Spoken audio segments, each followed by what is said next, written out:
Welcome to the Toffee Blues, your source for all things Everton, and welcome to the match preview segment for Everton's second league game of the new season. Leeds United versus Everton, Elland Road on Saturday. I'm joined by Connor, of course. We're going to be getting straight into the nitty-gritty of this one and what we can expect from Everton going into the next game off the back of a good win, of course, against Southampton. Connor, obviously, I'm presuming you're feeling a lot more optimistic about this than you perhaps were a week ago. Yeah, massively more optimistic. Not just because of our result, but also because of the result Leeds have just come off. Yeah, I don't know how much we can read into that. Obviously, Manchester United done us 4-0, so... Wow, yeah. When you put it like that. You know, I don't think it's so much down to that. It's about... I think confidence should really be coming from our own performance rather than if Leeds were poor at the weekend, because, you know, Leeds might not be poor next week. It's up to Everton, really, I think, to be consistently decent and, continue with the decent performance we saw in the second half at Goodison at the weekend. But yeah, like I say, I mean, it's an interesting fixture. It certainly wasn't one prior to the weekend that one I was looking forward to, going to Elland Road to face Leeds. I mean, it's one of those. It's going to be Leeds' first game in front of fans as well for a while, so it's going to be one of those. It might not necessarily be it's not going to be an easy task for us at all. It doesn't matter how badly they played last week or how well we played. I think this is going to be a really tough task with the fans back in the ground at Elland Road. I can imagine they're going to be right up for things for the first time they'll have witnessed Premier League football. So, yeah, the first time they've witnessed the Premier League since 17 years. So I can imagine it'll be quite an atmosphere, and we're going to have to, cope with that as well as what abilities their players have got. Yeah, I completely forgot. With all that's going on, I completely forgot that they'd have full fans back in. Sort of got used to last season where the stadiums were all empty. I forgot about that. The fans as well, like you said, they're a massive plus for Leeds, especially after all that year, like all that time waiting to get back in the Premier League. I imagine the atmosphere at Elland Road is going to be unbelievable.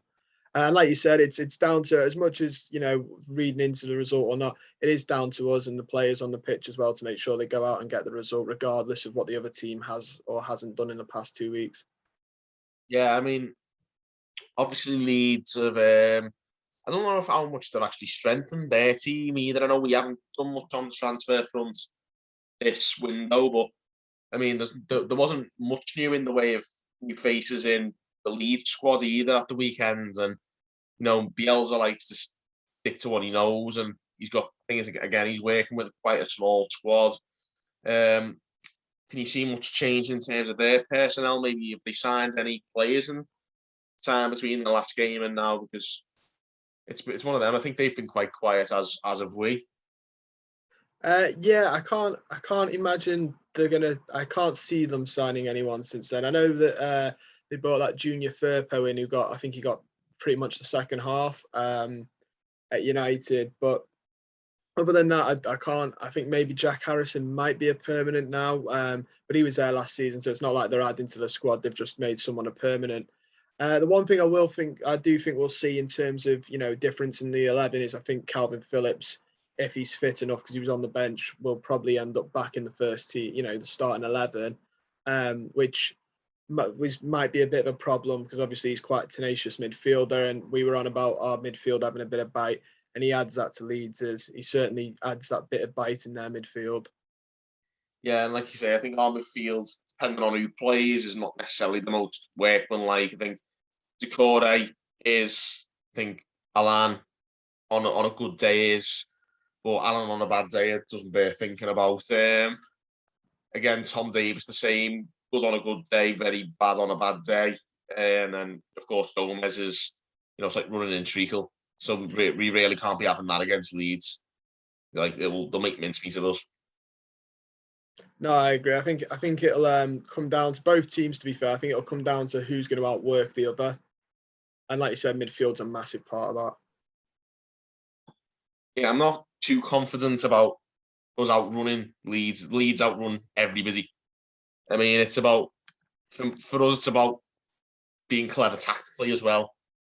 I think we've got to I mean, I think Benitez is a very tactical coach, so you'd hope that he's got some sort of plan in place that will help us get around the fact that I think Leeds are a much more physically fit team than us. Yeah, I'm sure. And not only that, the way they play is so expansive. I'm sure. I'm sure he's already got the books out, telling the lads what to look for, how we can exploit Leeds for their style of play. Because, like you said, they'll outrun most teams, but with how expansive they are, there's always a chance we can catch them on the counter and pierce them. And you can imagine that'll be the way, as often teams do when they play away games. That'll probably be the way we can expect to see us set up, won't it? It'll be probably a similar formation to what we had against Southampton, but it depends how it's employed. I think it might be a bit deeper in terms of where we sit. And again, though, I think we discussed this in the previous segments where we would like to see a lot of running in behind again, as we saw against Southampton to quite some success. Yeah, I think especially with the high line Leeds play, I think this direct style of play we employed in the second half could really, really hurt Leeds, especially if Damari Gray just hangs on the shoulder of the defenders. He's got that much pace, one ball across. I think he has their fullbacks, to be honest, in a race. So I feel like that would probably be the best way to go. Maybe a slightly lower line of engagement, and just when we get the ball, direct balls to the wings and see what we can make happen. Yeah, I mean, I was pleased with what I saw from the wingers, even Iwobi when he came on. I think there seemed to be a lot more directness, like you say, about them, and we're going to need more of the same, I think, in this game, albeit, like we say, with a slightly more defensive approach, maybe, but we can definitely be a threat on the break if we get that right. Yeah, and I think that, to be fair, I think fans will take that as well. It can still be as exciting as the game against Southampton as well. I think that's one thing he did show against Southampton. Direct football, it can be, and to be fair, I've always thought it is more entertaining than this possession-based football that the world seems to be obsessed with slightly at the minute. I wouldn't say the world. I think if you look at Well, Premier, obviously, like City, those Arsenal try and do it, but to a much less effective. I don't know what Arsenal try to do.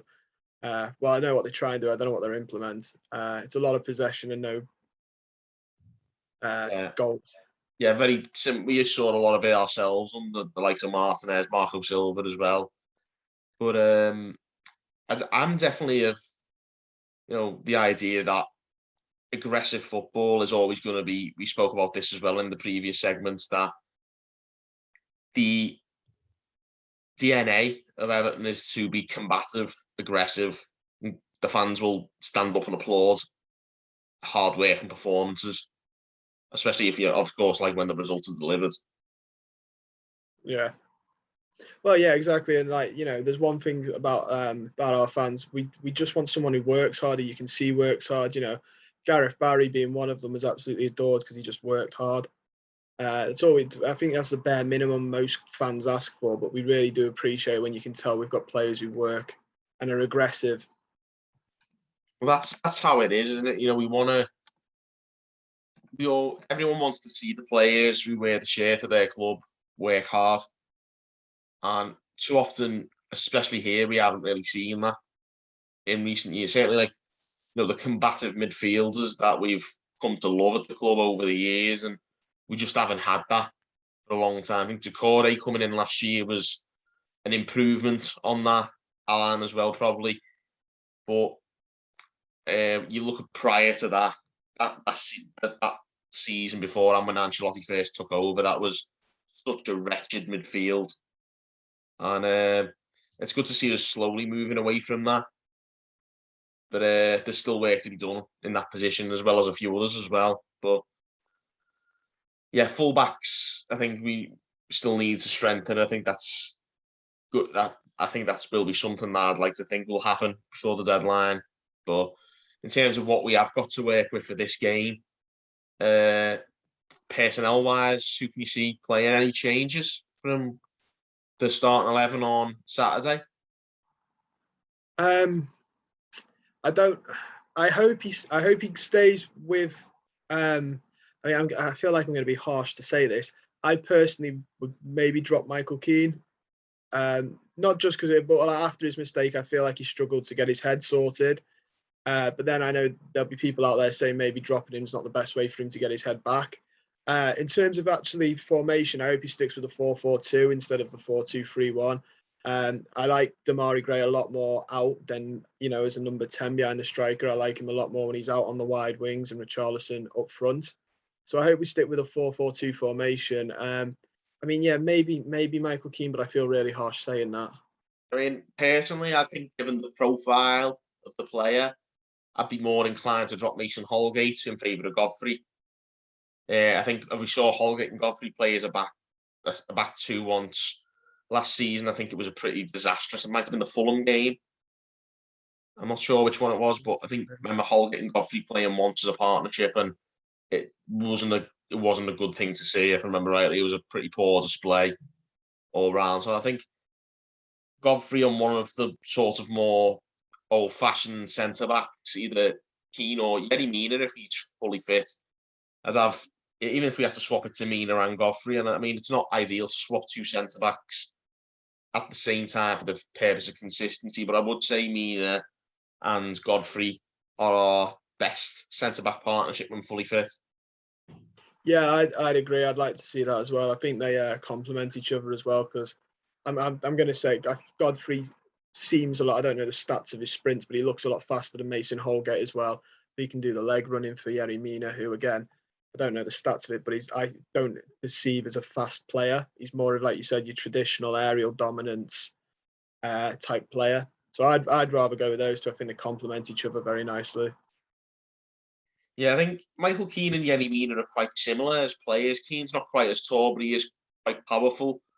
But I think the difference I think Yerry Mina has a bit more confidence in his ability, and I think Keane has these moments where he like what we witnessed on Saturday afternoon against Southampton when his head just goes.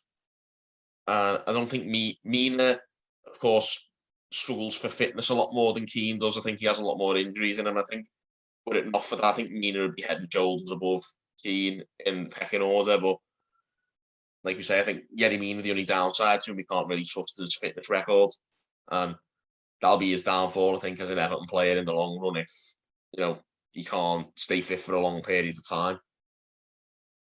Yeah, I think, as you say, as his stint at the club has proven, when he plays and when he's on his best, he's his best. But there's always, 4 or 5 games down the line where he might pick up a knock and then he's out. And then, Michael Keane comes in and then it feels a bit, Michael Keane might put in good performances and then he stays for a bit. So it does always slightly feel like whenever he drops out, someone comes in, does a job and then stays type feeling with Mina. Yeah, I think obviously it is at this stage, and then we said this on many occasions towards the end of last campaign as well. It's a case of Mina or Keane alongside Godfrey. I think now, in terms of centre back pairing, I don't rate Godfrey and Holgate as a partnership at all. And I think Mina or Keane needs to have the pace alongside them. So, if it has to be anything, I think it's got to be Mina or Keane next to Holgate or Godfrey. In my opinion, it would be Mina and Godfrey, provided they're both fully fit. But we'll have to wait and see. Who else would you like to see in terms of personnel? Keep it pretty similar. Obviously, Townsend looked a bit tired by the end, and Iwobi came on. Would you stick to the way he had at the start, or? I would keep with how it was at the for now, and then maybe if needs be, you bring in Yerry Mina. Sorry, not Yerry Mina. You bring in Alex Iwobi later on when Towns maybe a little bit earlier this time. But I'd certainly stick with Townsend just because his crossing ability I thought was really good, and I know we saw a glimpse of Alex Iwobi who played well, but the jury's still out on his crossing ability, and I feel like stick with Townsend. And then he could be good impact sub off the bench when Leeds hopefully ran a little bit tired in the second half. Leeds don't tire. I think that's the thing. They do tend to they run and run and run. I don't know what else is dare I say it, injected into them. Hooking up to the veins. I don't know, but whatever it is, I think we'll all have a bit of that.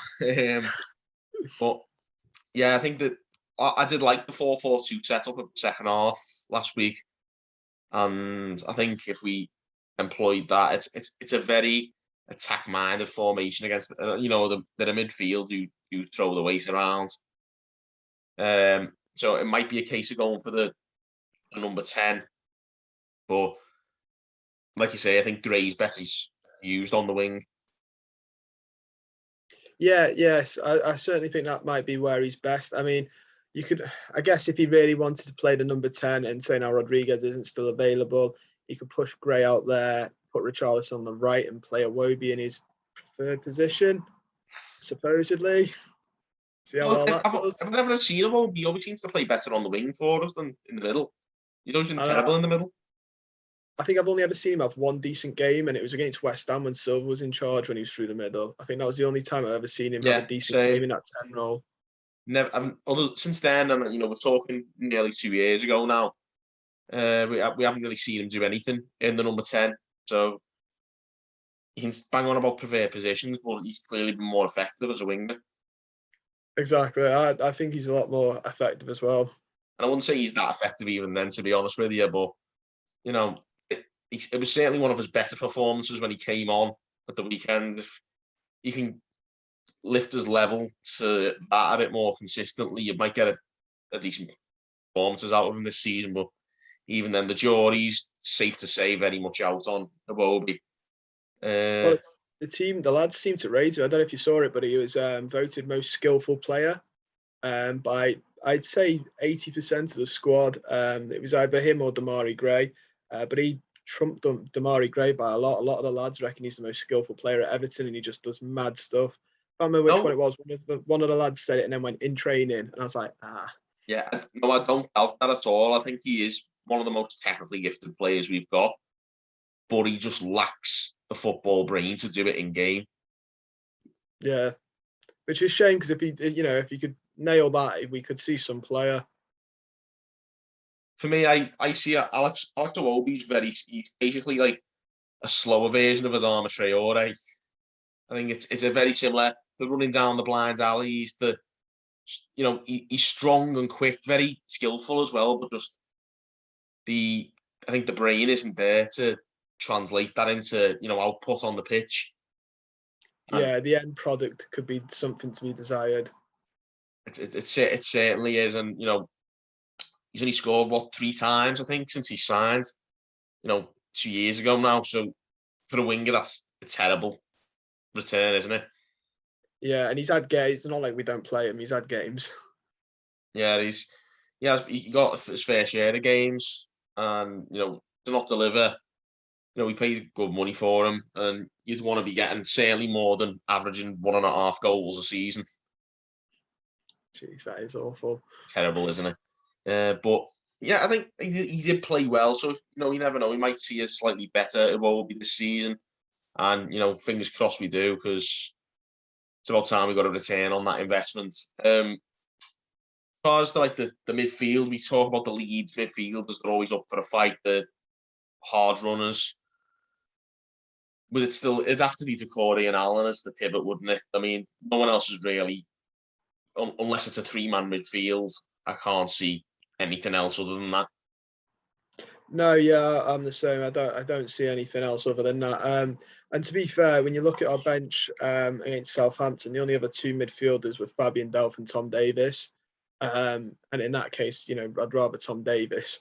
But neither, like you said, Tom Davis on his good day is good, but on his bad, and he could still be given the runaround by the Leeds midfield. So I'd just stick with Doucouré and Allen. At least, whether they have a bad game or not, you're going to get a bit of a bite from Allen. Whether he has a good game or not, he's aggressive.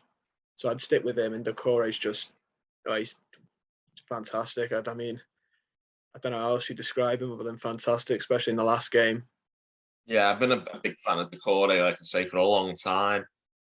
And I just love players of that ilk, big physical presences in the midfield. And the more of them we get into our team, the better. That's why I'm obviously gutted we missed out on Dumfries, just because I would have liked that. He's got that pace, the physicality. He's quite dynamic.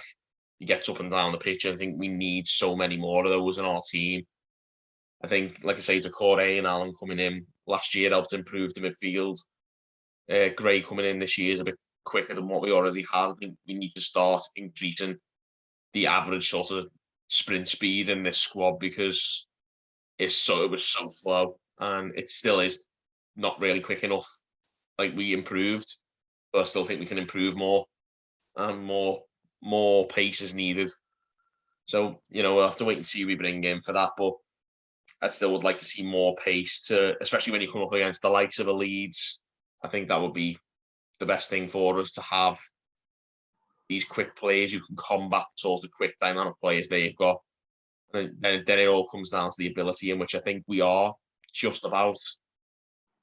No, even then, they have got some really good technical players too, but just about, I think we could edge it in terms of goals, maybe. But there's still a lot to be cautious about with Leeds. They can threaten. We've got to be careful, but I'm hoping, like I say early on in the show, Rafa has got a sort of tactical plan in place to certainly nullify, if not nullify, certainly minimise the threat that they present to us. Yeah, I mean, hopefully, I mean, if Southampton's anything to go by, I'm quite optimistic actually for this, which is why I didn't, if you'd asked me 2 weeks ago, I might not have been, but I do have a slight optimism coming into the game. Just because I feel like, from what I hear from, the hearsay, the journalists on Twitter and stuff, and, former pundit Jamie Carragher, former people managed by Benitez, he seems to be a big fan of, really doing his homework on his teams. And Bielsa's a man, he's known of for a while, I'm sure, with how long he's been in the game. So he knows the style of play he's going to be up against.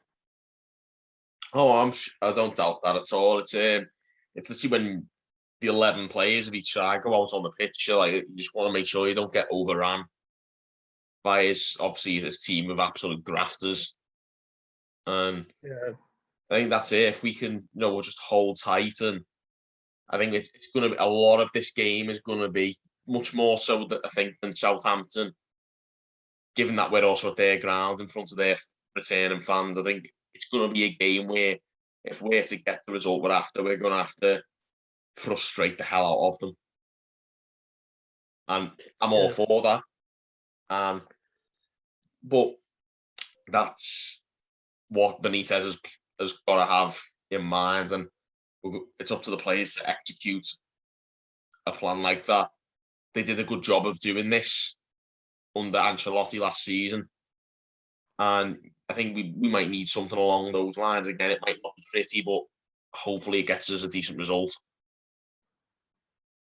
Yeah, which, I mean, ultimately I'd be, like we said, this is Leeds. They will run. I'd be happy with that if we can, pull off a result there. Because in the grand scheme of things, they're going to be really up for it. And like you said, the first time the fans will be back in the Premier League at home, the atmosphere, they're going to be really, I think Leeds are going to be quite fired up and a bit aggressive as well. So if we can sort of, nullify, match it, and manage to come away with a couple of, maybe even just a goal, say now a 1-0 win, I'd happily take that. Yeah, I think that'll be the order of the day. I reckon it'll be an ugly win. I think if we are to win, we'll finish up anyway. Prediction for this game? I'm going to go with 1-0, 1-0 to us, obviously. I'm going to go 1-1. I think it'll be I don't think it'll be as easy as people think it will be. I think people have obviously we played well, and I think people have been blinded by how heavily they were beating Leeds by United, but I think they are still a good side and they pose a threat. I think, I don't think they'll get beat on the first game back with fans. I think we'll put up a good fight, and I think we can get a draw, but I'm not confident about a win in front of a packed out Elland Road. I'm not going to lie. I mean, I've got this feeling it's not going to be an exciting game. Like you said about, I think it'll be quite, not fully rear guarded, but I think it'll be slightly rear guarded by us, and we'll just look to frustrate Leeds and try and stop them from running the park. So I don't think it'll be one where we see, a couple of goals, say now 2-2-alls, 3-1. I feel like 2 goals is probably the max we'll see in this game. Yeah, like I said before, I'm not sure it's going to be pretty, but as long as we come out of it with our heads held high, and hopefully we can get a win. it's not beyond the realms of possibility that we could. I think it's just I saw the way the games panned out over this opening weekend, and the majority of them ended in home wins. For that obvious reason, you know what the atmospheres are like, and Leeds have a pretty good, home following. I think they'll make it a tough night for us, but if I think, to be honest, if given like we said before, that the nature of these opening 2 weekends with returning fans for the first time, I think it really is going to be tough. I think we only saw 2 away wins last weekend, and it'll probably be similar this weekend. I think with this being the first game back still for many of last week's away opponents, I think it'll be the first couple of weeks back is going to be pretty high intensity with them, a lot more home wins than even the average was before the pandemic, because fans are even more up for it now after 2 years away than they were before. Yeah, no, I agree with that. To be fair, I think Leeds fans are passionate as well. They're up for it in Manchester by the looks of some of the stuff I've seen. So there's no doubt they'll be up for it at Elland Road. No doubt about it. I mean, don't doubt our fans either. We always send the belter away for them as well, so I'm sure they'll make themselves heard as well. So it's going to be a tense battle, I think. And I think, like you said, I think it's going to be a very close game, a very nitty-gritty game. Certainly, I think we can see ourselves being right towards the end of the match of the day on Saturday night, whatever happens. But yeah, there you have it, guys. Leeds versus Everton this weekend. Our first away of the season, first away game back for many of the travelling supporters as well. If you get into Elland Road, safe trip and have a great day out, because it's been a long time since we got to do these games. So yeah, best of luck to travelling fans, of course, and to Everton at Elland Road Saturday afternoon. Don't miss it. We'll be back with reactions as well, no doubt about that. So subscribe for more content. Let us know your opinions on the upcoming game as well. Give us a comment, and of course, give the video a like as well. And don't forget to check out the link in the description below for Everton Direct merchandise. Get your new merchandise for the new season. Click the link in the description below. And until next time, guys, thank you for tuning in on the Toffee Blues, and we'll see you then.